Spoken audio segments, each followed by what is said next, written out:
Welcome back to Manny Beal and my deconstruction of Bernardo Kastrup's The Universe the Universe in Consciousness. Sorry. We have reached chapter 4, which is dealing with panpsychism, and honestly, I'm not going to go too deep into these alternative metaphysics, as I pointed out earlier and in other videos of mine regarding Bernardo Kastrup. I find it a little sophist to bring in somebody else's metaphysics in order to say that is bad metaphysics, implying therefore the one I'm going to serve you later is better, right? It's something like saying that guy over there made a bad car that doesn't work. That guy over there made another bad car that doesn't work. So therefore my car must be great, right? Without sort of further clarification. That's not an argument. That's basically sophistry and manipulation, in my opinion, right?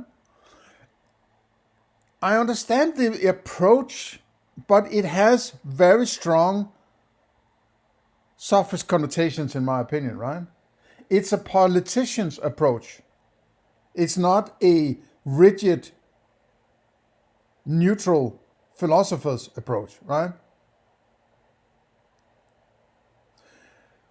And if you want to point out somebody else's bad philosophy, why don't you start out at least by presenting your own? Because otherwise I would have to conclude that you need to bring in those in order to justify your own. That if you just started out discussing your own philosophy, then it wouldn't be as strong, it wouldn't be as easy for you to convince me, right? Another thing is that I think I have just realized in some of the prior parts in this deconstruction that referring to somebody else's philosophy might enable you to bring shit in to the debate or the presentation, whatever you want to call it, without having to argue. You argue that these people are arguing for this, but I have a better solution to this, right? They're arguing for X, Y, and Z, but I have a better answer for X, Y, and Z, which is sort of a circumventing the necessity of justifying X, Y, and Z in the first place, right? Just like he brought in the idea of reality, because the materialists are talking about a reality, so he has brought it onto the table, so to say, without clarifying why it needs to be there, right? So it's possibly a trick to bring in shit that you will accept having to be there without him actually doing the hard work of explaining why it should be there, right? Just keep it in mind. Okay. Chapter 4 is the questionable logical bridge in bottom-up panpsychism. Bottom-up panpsychism is motivated. Okay, it's also annoying that why not just call it panpsychism? Why does he have to select one panpsychism, right? It's like he's sort of taking the worst of the worst and arguing against them and leaving the rest on the wayside. And I don't like this kind of approach. I immediately feel manipulated, right? Okay. It's motivated by the idea, since physics only models the behavior of physical entities and says nothing about their intrinsic nature, phenomenal consciousness may be this intrinsic nature. Okay, I guess that's an interesting way of putting it. Yeah, whatever. This is eminently reasonable, since the only physical entity we are acquainted with from within is our own nervous system, whose intrinsic nature surely seems to be phenomenal. No. You're not experiencing a nervous system. That's a model. It's a model of a behavior. You're having some experiences and you're saying that color and that sound, I will call that nervous system. You're not experiencing nervous system, man. Come on! I have gotten this wrong? This is eminently reasonable, since the only physical entity we are acquainted with from within. You're not acquainted from within your nervous system. The nervous system is a model, just like everything else, like the moon is a model and so on. There's nothing you have direct access to. It's all models, to use your own term, model here, right? Model the behavior. It's a behavioral model. Nervous system is a behavioral model, right? Come on, man. This is not good, right? But bottom-up panpsychism then makes an extra claim that phenomenal consciousness has the same fragmented structure that matter has on the screen of perception. But the screen of what is the screen of perception? That's completely new. Where did that come from? What do you mean, right? To me, it's new, at least. If it's mentioned earlier in this article, I have, forgotten about it, right? It's been more than a week since I did the last part of this series. So I might have forgotten it, but I don't remember him mentioning something like the screen of perception. What is that, right? Why do you call it perception? Why don't you just call it qualia, for instance, right? Perception entails that something X is being perceived. How do you get to say that? Just out of the blue, right? How do you get to say that? I mean, that's an unfounded claim. So, that matter has a screen of perception. In other words, since our body is constituted by myriad elementary particles, how do you know that? These are models. Since they are constant, no. This is a presentation. This is a behavioral model. You can't say that my body is constituted. Then the body is also a behavioral model. It's like he says, yeah, science cannot, but I'm going to tell you about what is beyond my experiences, and these are something that I'm dragging in from science. It's completely confused, this. He's blurring the lines between philosophy and science. He should not do that. That is sort of what is it? What's it called? Sort of the last straw, right? This is where you say, okay, I can't trust this, right? Because it's very, very, very simple. There is thinking, or at least there should be considered thinking behind science. There's a particular kind of thinking that is prior to doing science, right? It's a principle, it's a way of doing shit that has been clarified how to do that by some thinking. And this thinking is very elaborate, right? It entails both metaphysics and epistemology, and maybe a few others like objectivity and so on, right? So there's a foundation of metaphysics and epistemology that comes before any science ever done. Which means, obviously, that you cannot clarify metaphysics using science, because you need to have clarified metaphysics and epistemology in order to go and do science. Right? So you can't bring in science to explain a metaphysics. It is just fucked up. It is stupid.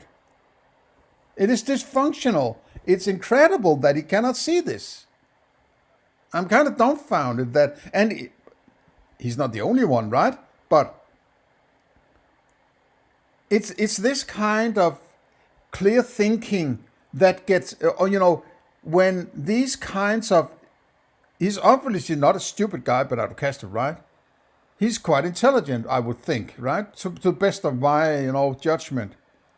But it seems to me at times that people who are very intelligent and very good at juggling abstractions and so on, they get completely caught up in this juggling of abstractions.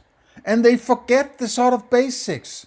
They start to jump over lines they shouldn't jump over, and because they're so, these fanciful abstractions, it's almost like a fairy tale land they're entering into and knocking themselves out, right? And leaving all good, strict adherence to limitations that I find so necessary to point out. In this case, it is blurring the lines between science and philosophy, right? It's invalid, right? And I can only sort of appeal to your thinking and saying, well, give this a thought, right? Are we doing some circular argumentation here, right? Saying that you need to have some philosophy of science in order to do science. What kind of philosophy would that be? Well, there would be some foundational stuff like metaphysics and epistemology. You have to know the elephant or whatever it is, that X you're doing science on. How do you know that X? Well, it depends on what it means by know, right? So you have to do epistemology. What do you need to do in order to start on epistemology? You would need some kind of metaphysics, right? So it's sort of it all. I like to that the things are connected and there are some necessary steps in your philosophy that need to be in place before you can start venturing into, for instance, ethics or something like that, or science, right? You can't just start doing ethics out of the blue without having done metaphysics and epistemology, in my opinion. I'm not buying it, right? Okay, enough of that. This extra claim rests on a, I have to scroll a bit here, sorry, questionable logical bridge. It attributes to that which experiences a structure discernible only in the experience itself. Allow me to elaborate. The concept of elementary particles, ultimates, arises from, back earlier he called them entities. Now he calls them particles, which are also called ultimates, right? So it's sort of bringing in new terms for the same thing, apparently. And I don't like that. That's a sign of bad philosophy, in my opinion. It is not thought through. It's just more, it's more in the sense of it has been brainstormed onto paper, right? It has been sort of rushed without clarifying what each term means and if there's overlappings or equations, right? Or equating terms. Okay.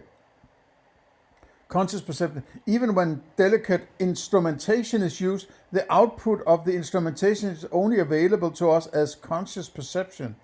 Such experiments show that I don't care about experiments. Experiments are received, understood through this experience, these qualia, this perception. So you have to have some perceptions, to stay with these terms, in order to have any idea of science and so on. So, but now you're in your experience world when you have that, and you can't do this. You're standing in your bucket and trying to lift yourself up, right? You can do it in language, but it doesn't work when you scrutinize it and deconstruct it. And that's why I like to do this kind of sentence by sentence deconstruction, because you catch all these little stupid claims, right? At this limit, we find the smallest discernible constituents of the images, which are thus akin to pixels.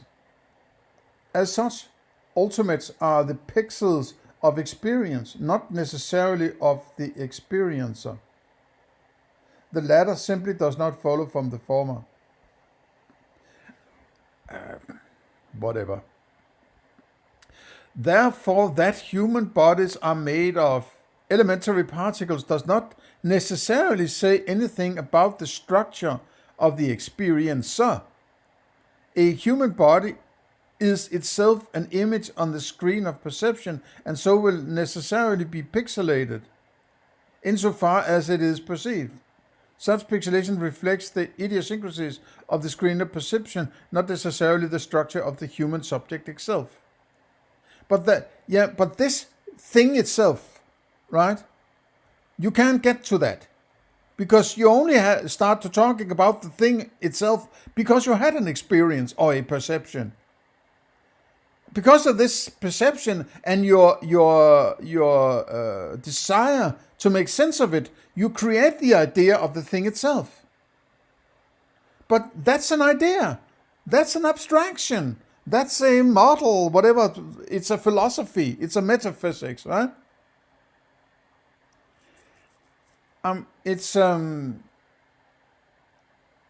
Yeah. As an analogy, the pixelated image of a person on a television screen reflects the idiosyncrasies of the television screen. It does not mean that the person itself is made of pixels. But you cannot. But it doesn't mean that it isn't either. You could say then, right? You don't know what the fuck it's made of because you can't get to the thing itself. It's like he says, in one moment he says, you have your perceptions and that's all you have. In the next moment he starts to argue that the thing itself isn't like the experience. How the hell does he get to do that? Has he experienced the thing itself? Well, then it must be pixelated then in this perceptual fashion. That is sort of the idiosyncrasy of perception. So whenever he's trying to envision something, it must then be pixelated in the perceptual fashion, because that's how perception is put together.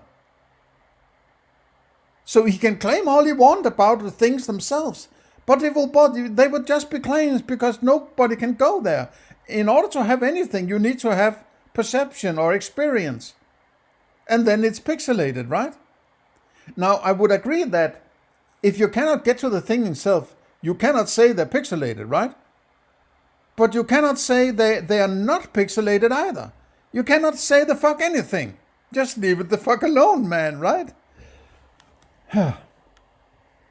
As suggestive as it may be, the hypothesis that phenomenal consciousness is the intrinsic nature of the physical does not imply that the fragmented structure of matter on the screen of perception is the fundamental structure of phenomenal consciousness itself.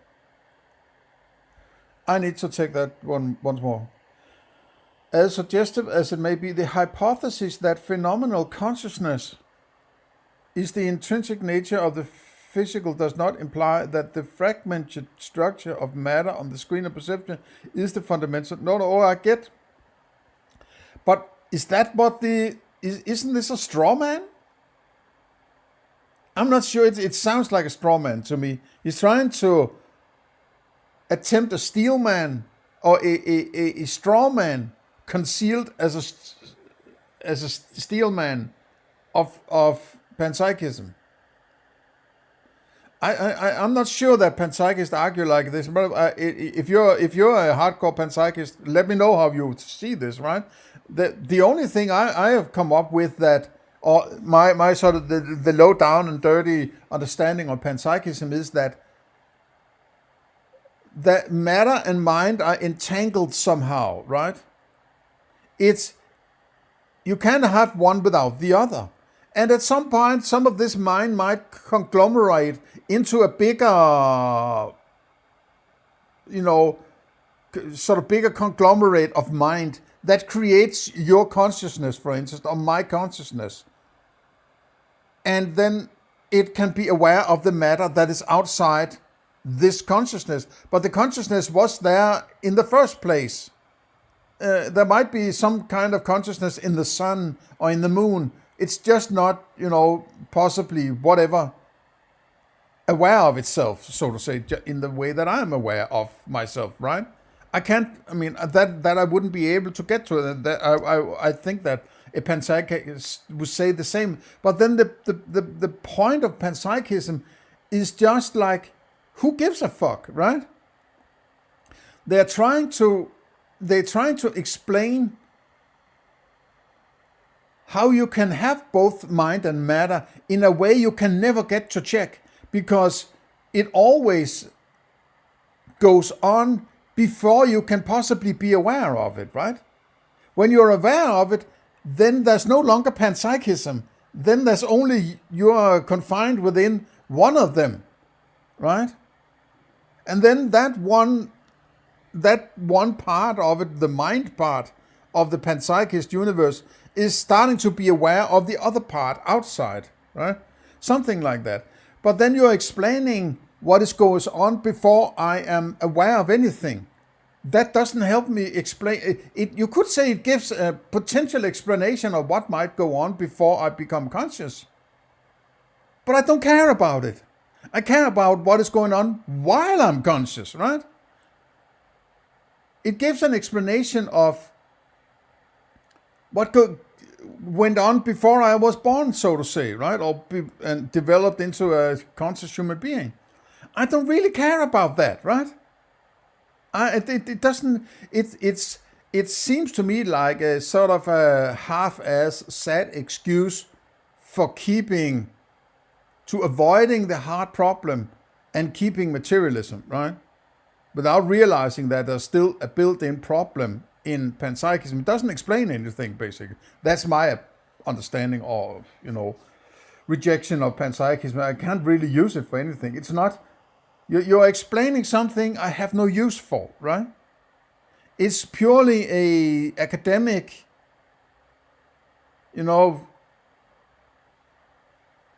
mindfuck of some kind, right? Okay, let me see if I can get to the next page here.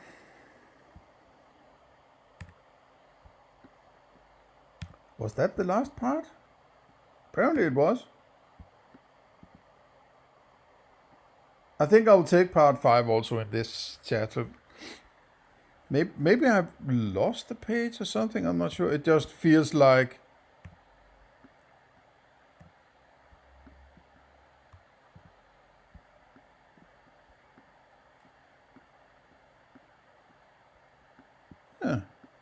that's a very, very, very short clarification of panpsychism. Oh, I like conciseness. So let's take part 5 or chapter 5. What counts as a fundamental concrete entity? Okay. We have seen in the previous section that elementary particles are the building blocks or pixels of what is perceived. No, that's a model. That's a story you're telling. I've come up with the idea of elementary particles.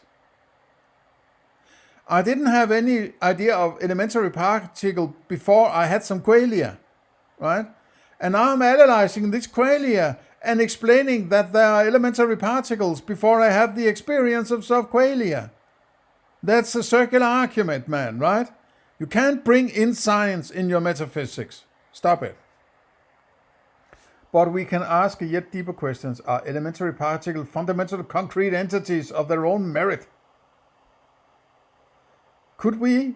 You could ask the question. I don't want to ask the question. I don't give a shit what it is, right? I can never get to whatever it is. And if I'm referring to something, these are all scientific models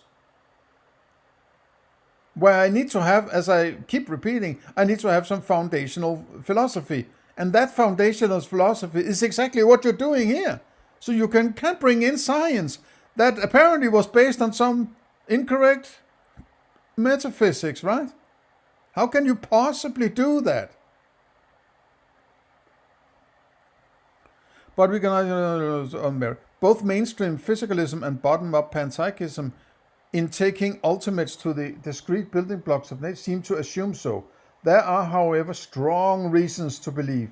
Well, strong reason is not good enough for me, right? Give me the fucking arguments, right? Don't this sort of appeal, it's not the opposite of poisoning the well, it's like sweetening the well, right? There's some very, very good arguments, and I'm going to give them to you in a moment, right? You should believe this, you should believe this, you should believe this. Fuck off, right?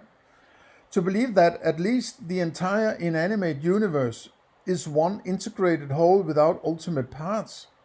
Jonathan Schaeffer, for instance, points out that physically there is good evidence that the cosmos forms an entangled system, and good reason to treat entangled systems as irreducible wholes.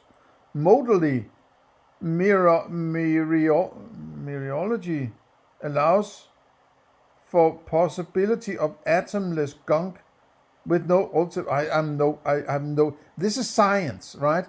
It's these scientists thinking that you can. It's like thinking that if you just have a big enough camera and a long enough lens and whatever, then the photograph of the moon will be the moon. It's that kind of stupidity, right? Terry Hawken and Matthias Potsch also contended that only the universe as a whole can be considered a concrete entity on its own merit, which they called the blobject. What the hell is the matter with these people, man? Blobject? Concrete entity. Okay, so what is a concrete entity, right? What is that? He's coming up with some description, which is concrete entity. And now he's then you have already imagined yourself some kind of concrete entity. What would that be? So it's it is a sophist approach to arguing this, in my opinion, right?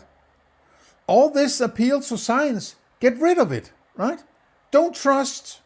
I encourage you to think very hard about this, right? As soon as they start to bring in science into these kinds of philosophy, get rid of it, right? Just ignore it, right? It's not foundational thinking.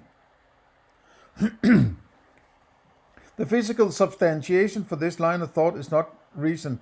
As early as 1930s, John von Neumann reasoned that when two inanimate quantum systems interact, no measurement is actually performed, but instead the two systems become entangled with one another, forming an indivisible whole. If the resulting whole then interacts with a third system, they too become entangled, forming a new and larger whole, and so forth. These are so-called von Neumann chains, and since everything in the universe ultimately is a quantum system, why? The whole universe. Who do you think you are, man? You have your perceptions, right? You have your qualia, your colors and sounds, and now you're talking about what the whole of the universe is beyond your experiences. Give me a fucking break. And not only are you not doing science, you're doing philosophy. There should be none of this in your philosophy.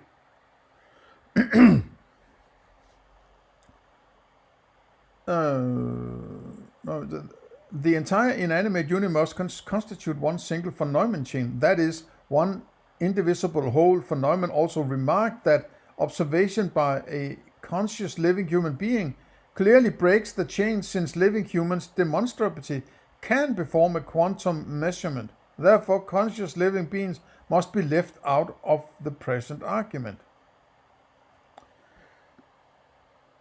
The implication is that physically there are arguably no such things as fundamental microscopic ultimates. But didn't you talk about quantum? Isn't a quanta a very strict spatial kind of existence? Isn't that the whole idea of quanta?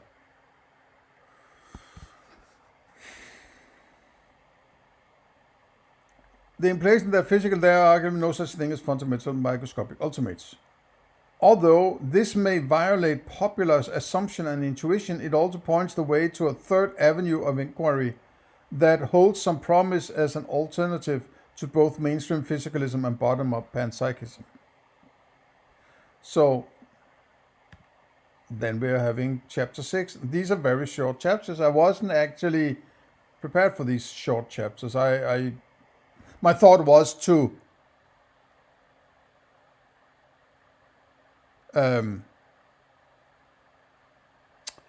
do a chapter by each video. But never mind, right? I mean, the quicker we get through this science shit here, right, the better, in my opinion. So it's just a positive surprise for me. The whole universe as a unitary conscious entity. Okay, so now we're getting there, right? The idea that the inanimate, what does it mean that it's inanimate? That is not alive or what? But it's like you are living in some kind of weird mashup of materialism and solipsism. You're having a solipsist starting point, which is your perceptions, I suppose. And then you're talking about that which is outside your experience, as if you understand what that is. But all these things all these aspects you're referring to are all abstractions from experiences. These abstractions are also a part of your mind, if anything, right? They're not out there. That's the whole point. You're talking about an out there as if it's given to you. You have to argue for how you get there. If you have some experiences, then that's all you have, right? From the starting point, I have some colors, I have some sounds, I have some tastes, right? There might be something following from that, like I have some desires and emotions and something like that, but there's some particularity to these five qualia called the senses, or whatever you want to call them, right? Color, sound, taste, and so on, right? That they are a particular category, and you could say that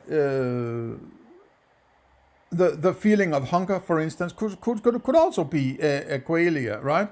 I mean, I wouldn't possibly stop you from that, but there's just something about, there's connection between colors and eyes, for instance, right? There's a correlation, at least, right? Whenever I close my eyes, right, I don't have colors. And when I open my eyes, there are colors, right? It's not like I can, in this way, shut off my feeling of hunger like that, right? I can stuff my ears and I can't hear anymore, right? I guess I can't shut off my tongue or my taste, but I can not taste anything. Then I'm not tasting anything, right? And so on, right? There's a particularity to these particular qualia. And I would argue that if it wasn't for the qualia of the five senses, I wouldn't have any of the other things. Right? Maybe there would be sort of, I can't rule out that you would, in some weird evolutionary situation, have stomach pain, but not have any of the five senses or anything similar to the five senses. I can't rule out. I just don't find it likely, right? But there is a connection in the sense that if it weren't, in my opinion, if it weren't for these five senses, there wouldn't be any of the other things. There wouldn't be any desires. There wouldn't be any pains. There wouldn't be anything, right? These have arrived because there is experience. That's an axiom I'm working from, right? That's not something I can prove, anything like that. I cannot even argue for it other than saying I'm working from it, right? It's an axiom I'm working from. It's my axiom. You don't have to work from it, right? So everything that is not, that I sort of have access to, that is not a qualia, is there because of the qualia.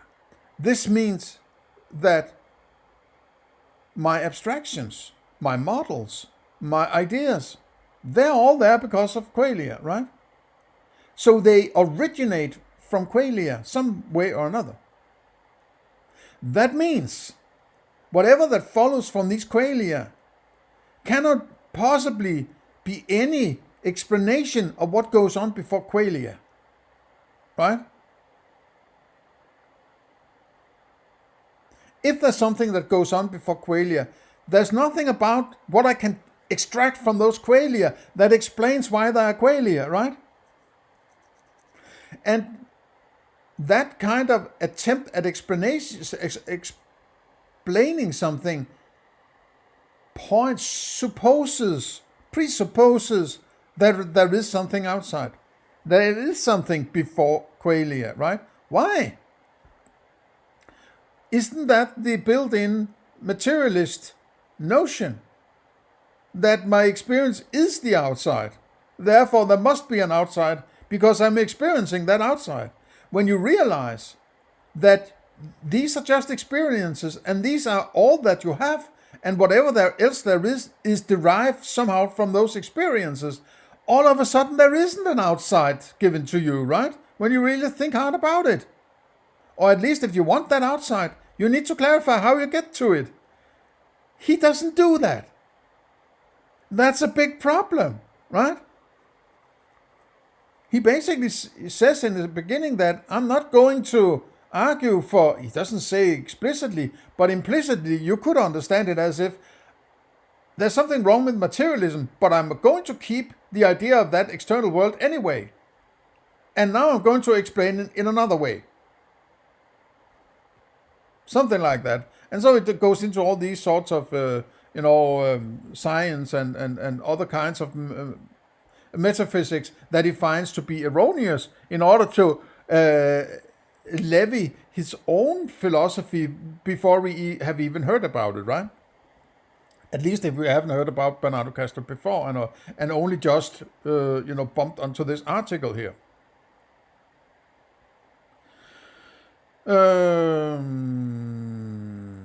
How far did I get here? Okay, let me take it from the beginning. The whole universe as a unitary conscious entity. The idea that the inanimate universe may be an indivisible whole has proven tempting to those seeking an alternative to bottom-up panpsychism. So to avoid the subject combination problem, they posit that the cosmos as a whole is the only ontological ultimate there is, and that it is conscious. With this, there is no longer any need to explicate how lower-level subjects combine to form higher-level subjects. For the highest possible level subject is already the starting point. This general outlook is called cosmopsychism.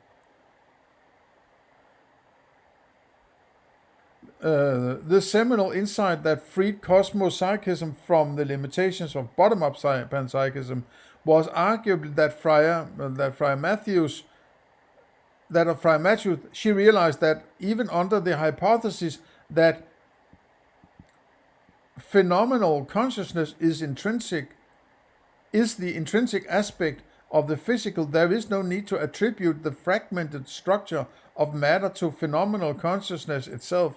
In her words, an extension of subjectivity to physical reality generally, force fields and even space itself, rather than its restriction merely to matter, does seem to be required. Now the problem cosmopsychists face is the decombination problem, also called the decomposition problem by Chalmers. How do seemingly separate lower-level subjects, which from now on I shall follow Shani in referring to as relative subjects, form within the conscious cosmos?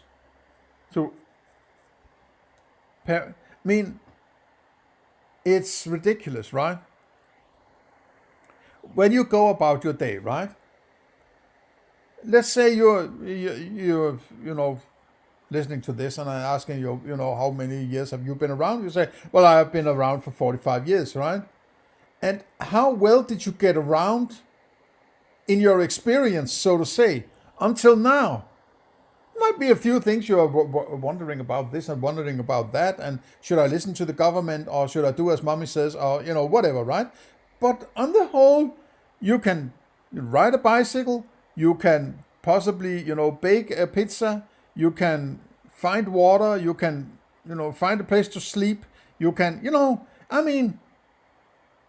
it's like, it doesn't seem that difficult. It doesn't seem that people are completely paralyzed because they don't have the perfect metaphysics. And when you start to scrutinize what they're talking about, these people, foundationally, none of it changes that everyday experience. No matter what kind of freaky metaphysics you can come up with, a tomato is still a tomato, right? It has to be. Otherwise, you are making even further circular reasonings, right? Which is, I have an experience of tomato. Now I'm going to make some abstractions. I made something, claim something about the metaphysics that is responsible for the tomato. And now I'm going to say the tomato is different because of my metaphysics. But you just use the tomato in order to go behind the tomato to tell me it's a different tomato. How the hell does this circular shit work, right? Well, it doesn't. It's stupid. It's one big fucking mind fart, right? It's useless. Completely useless, right?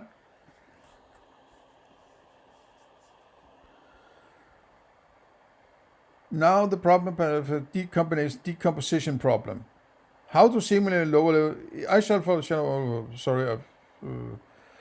To paraphrase Coleman, how do they acquire their private point of view whose associated qualitative field other relative subjects have no direct, that is, experiential access to? After all, I cannot read your thoughts, and presumably neither can you mine.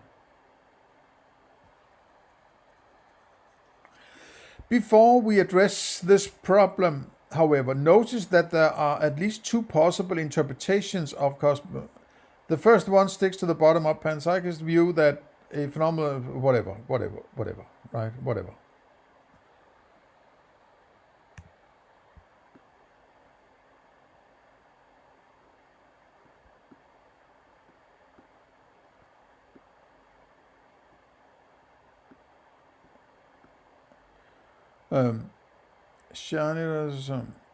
What is important to emphasize, though, is that this duality does not entail or imply two distinct ontological classes. Everything is still phenomenal.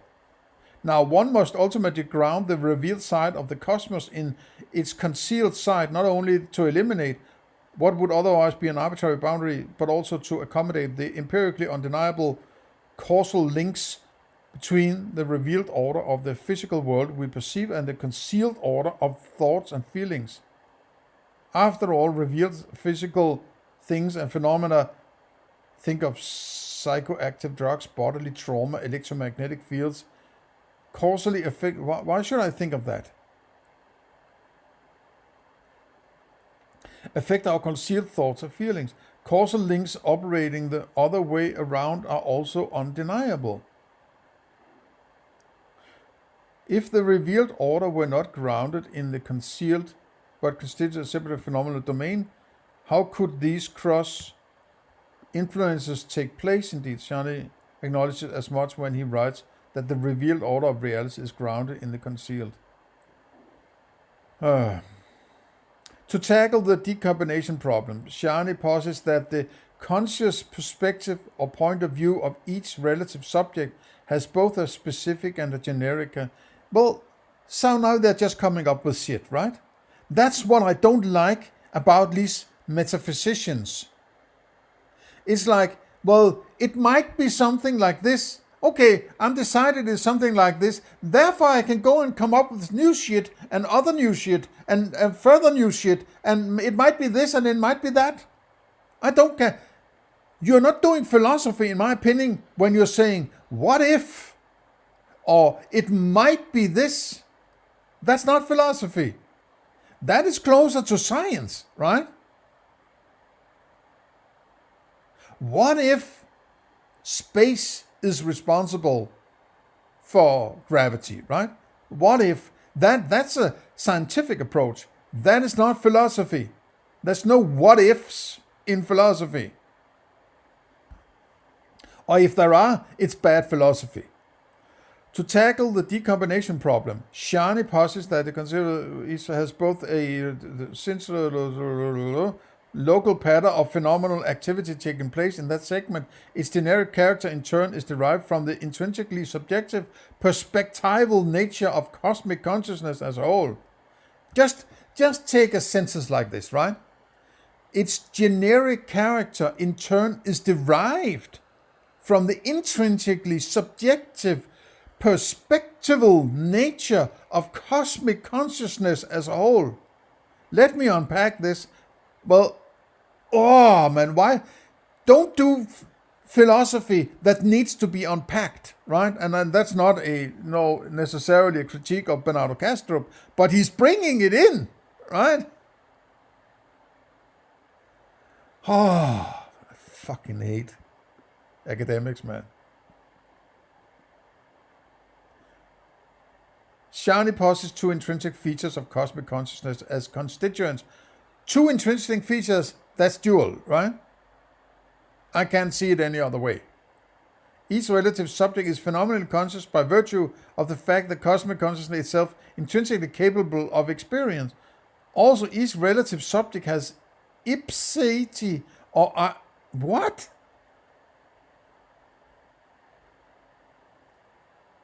What's a relative subject? Has ipseity or I-ness, by which it is meant an implicit sense of self, which serves as that to whom things are given. Give me a fucking break, man. So I shall continue to speak of sentence and cause subjectivity. In summary, according to Shani, a relative subject is grounded on the one hand in the intrinsic sentience and cause subjectivity of cosmic consciousness as a whole, and on the other hand, in the local patterns of phenomenal activity taking place in the particular segment of cosmic consciousness associated with the relative subject. The question now is, what are these local patterns of phenomenal activity that give rise to a private qualitative field inaccessible to other relative subjects?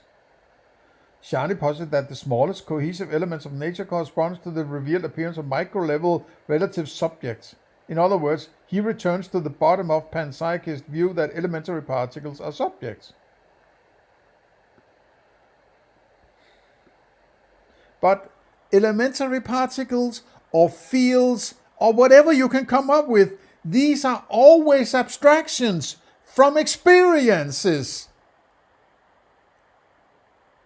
Just because you have an abstraction doesn't mean that abstraction any of these abstractions can be responsible in any way for the experiences.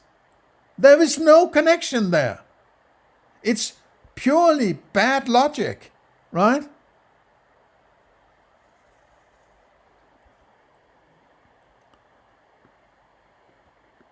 Okay, you can read this for yourself. This is too it's too scientific for my taste. It is not a point of view and extra and feels. It's like the foundation for this discussion he's doing for the discourse he's doing here is dysfunctional. It's invalid. You are using aspects that are all derived from experiences in order to clarify something. You're using them they're very abstract, right? They're very abstract. They're so abstract that you have no fucking clue what they're basically talking about. Because for you to have a clue, you have to have a reference to an experience. And that is exactly what they cannot do, right? So it has to be so abstract that you're going to say, I guess I'm just too stupid for this. They have PhDs, and then right? No, it is because they're trying to explain something that they can't explain. And why they want to go and explain it, I honestly don't have an answer. Other than possibly human beings don't like when there's something that is unexplained, right? But at the same time, they're trying to explain something they haven't established coherently why they think it's there. That outside that Bernardo Kastrup is talking about and creating this elaborate discourse on, he has not clarified how he's got to it, right? And now he's trying to explain what the hell it is. And at the end of the day, it just becomes a tomato, right? Or something else like that. And it doesn't change the tomato. The tomato is still the tomato, right? Oh, defund these buggers, man, right?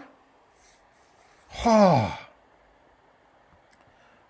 Okay, so now we have reached chapter 7, and I think this is a good place to stop, right? I try not to get caught up in aspects that are not valid for what I am trying to get to here, right? I'm not trying to necessarily deconstruct all claims made in this article.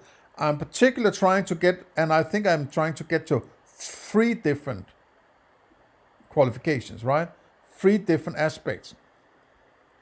And I might repeat them, and they are: how does he get to an external world? How does he get to tell me what it's made of? And if it's only made of one thing, and he says that that one thing is also my experience, then why am I not experiencing all of that experiences? And how would I possibly know that I'm not experiencing all that experience? Isn't it a circular argument in itself to say, I created an external world, therefore I don't have access to all of that experience? So it's sort of, it's this, there's a fear of solipsism. I have to get to an external world. Otherwise, I will just be a solipsist and bad, right? And I agree, you can't stay in solipsism. At least I can't stay in solipsism. I have to do something about it. I have to create some understanding and meaning to my experiences, right? So far, so good. But that doesn't mean that just because I want that to be an external realm, that all of a sudden I have clarified that there is an external realm just because I wanted it to be, right? Just because I want there to be an elephant outside my house doesn't mean that there is an elephant outside my house, right? Just because I want there to be an outside beyond my house doesn't mean there is an outside, right? It's these foundational aspects that he seemingly jumps over like there's no tomorrow, but he knocks himself out in all this discussion of these ridiculous metaphysics of panpsychism and so on, right? It's this kind of rearranging the deck chairs on the Titanic or something like that. There's a big problem you haven't solved. I don't care about the deck chairs or the porcelain in the restaurant.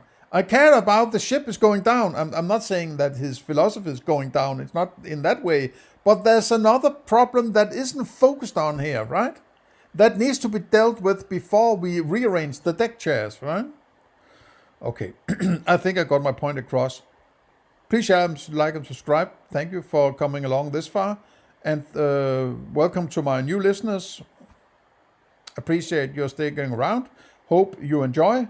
And otherwise, have a nice day. See you in the next one.